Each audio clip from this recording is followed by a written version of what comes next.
Al Jazeera English just made a really good documentary in which they interviewed a state legislator from Ohio. This guy is a co-sponsor of a bill in Ohio to dramatically roll back the time in which a woman is allowed to have an abortion in that state.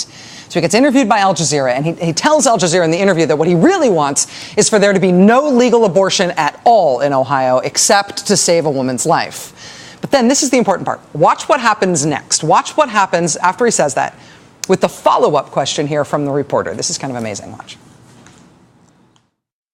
What do you think makes a woman want to have an abortion? Well, there's probably a lot of. I'm not a woman, so I'm thinking now. If I'm a woman, why would I want to? Yeah, some of it has to do with economics. A lot of it has to do with economics. I don't know. I've never. It's a question I've never even thought about. Why would a woman want an abortion? I've never thought about it, says the man who is doing his best to ban abortion in Ohio. Amazing moment from that new Al Jazeera documentary. It's called The Abortion War. You can watch it on their website. We've posted a link to that at Maddow blog if you want to see it. Highly recommend it. But that problem that legislator has there with the follow-up question, that puts in a nutshell this problem for Republican politicians that actually goes all the way up to the very top of the national ticket this year. Is a problem they've got specifically on this issue. And it's a whole lot of politicians who have this problem, but Mitt Romney is among them. It is a problem with follow-up questions. It is a problem that may get worse this Sunday morning. Hold on, that's ahead. I don't know. I've never. It's a question I've never even thought about.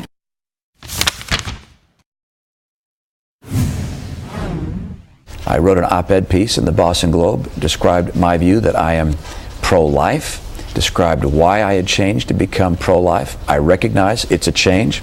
You can find many instances of my indicating my position previous to that time of being effectively pro-choice. I didn't call myself pro-choice, but my position was effectively pro-choice, and that position changed.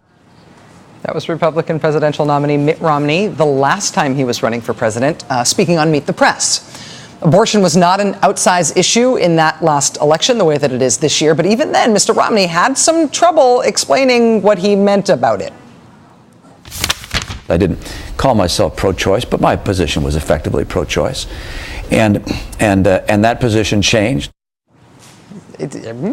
What exactly is Mitt Romney's position on abortion rights? Well, here is what he says about it when he talks about it now, this year, in this election. This is just a couple of weeks ago. I'm in favor of abortion being legal in the case of rape and incest and the health and life of the mother. Okay, abortion should only be allowed rape, incest, health and life of the woman. At least he said it clearly there, right? Or not. After that interview, the Romney campaign said that actually Mr. Romney does not believe abortion should be allowed to preserve a woman's health. Quoting NPR here, the Romney campaign won't say the candidate misspoke, but a spokeswoman does say he does not support an exception to protect the health of the pregnant woman. Except, wait. I'm in favor of abortion being legal in the case of rape and incest and the health and life of the mother. Mitt Romney does not believe that thing he just said. Did he misspeak? No, he did not misspeak. But we want to be clear that he does not believe what he said he believes. But it was not a misstatement. 4 years after my position has changed from the thing that wasn't really my position, Mitt Romney is still devolving into incoherence when he tries to explain his own views on abortion rights. I mean, he's fine with bumper sticker simple statements, but any further effort to explain just goes horribly wrong. I mean, honestly, this NPR statement about the CBS interview is that he does not believe what he said he believes. And it wasn't a misstatement. How does that make sense? But this kind of thing has turned out to be the kind of problem that a lot of Republican candidates have had this year. I mean, thanks to Todd Akin and his fairy tale legitimate rape science theory about using sexual assault as a form of birth control. Thanks to Todd Akin, the media and voters are asking Republican candidates to really explain what they think precisely about abortion rights. Republicans are really going after abortion rights in the states, and Republican candidates are getting a lot of hard questions about it, and even follow-up questions. And that is new. Republicans are used to having this political field all to themselves. Dealing with this issue usually for them means just talking to true believers who want to push them further and further and further to the right on this issue. They've really only ever faced questions on abortion rights from people who want them to be even more extreme on the issue. Because Democrats have traditionally been shy about talking about this issue in most election years, Republicans just aren't used to having to explain themselves to anybody who doesn't already agree with them on the issue. They almost never face mainstream media questions on abortion rights. They certainly don't face political opponents' questions on abortion rights. But that is no longer true. This year, many Republicans are getting follow-up questions on this for the first time, and it is not going well. From Vice Presidential nominee Paul Ryan, who's trying to explain forcing rape victims to bear their rapist children, and his efforts with Todd Akin to redefine rape, even as he criticizes Todd Akin for his efforts to redefine rape.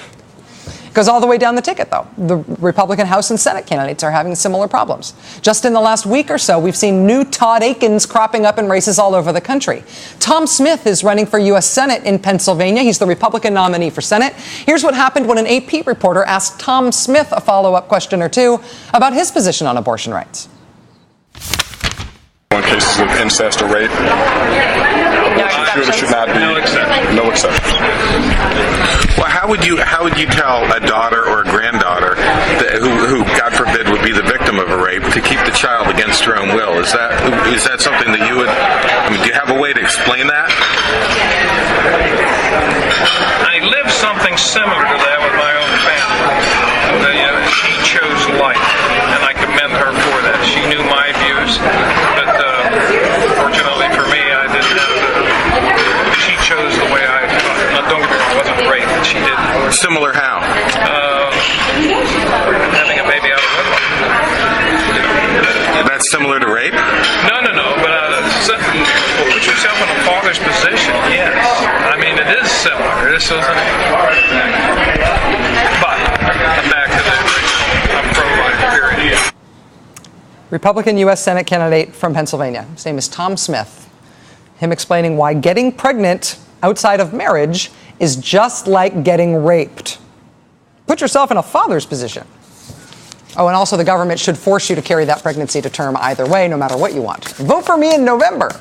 Tom Smith, his name is. Then there's Rick Berg. He's running for the U.S. Senate seat in North Dakota. He's the Republican nominee for Senate there. This week, the folks at BuzzFeed reported on an anti-abortion bill that Rick Berg voted for in the state legislature there. It would criminalize abortion to the tune of life in prison for violators, including victims of rape and incest. The bill doesn't just classify abortion as a felony punishable by life in prison. It also essentially defines a fertilized egg as a person, which means even some forms of birth control could become felonies punishable by life in prison. So use an IUD, life in prison for you. In vitro fertilization, life in prison for you.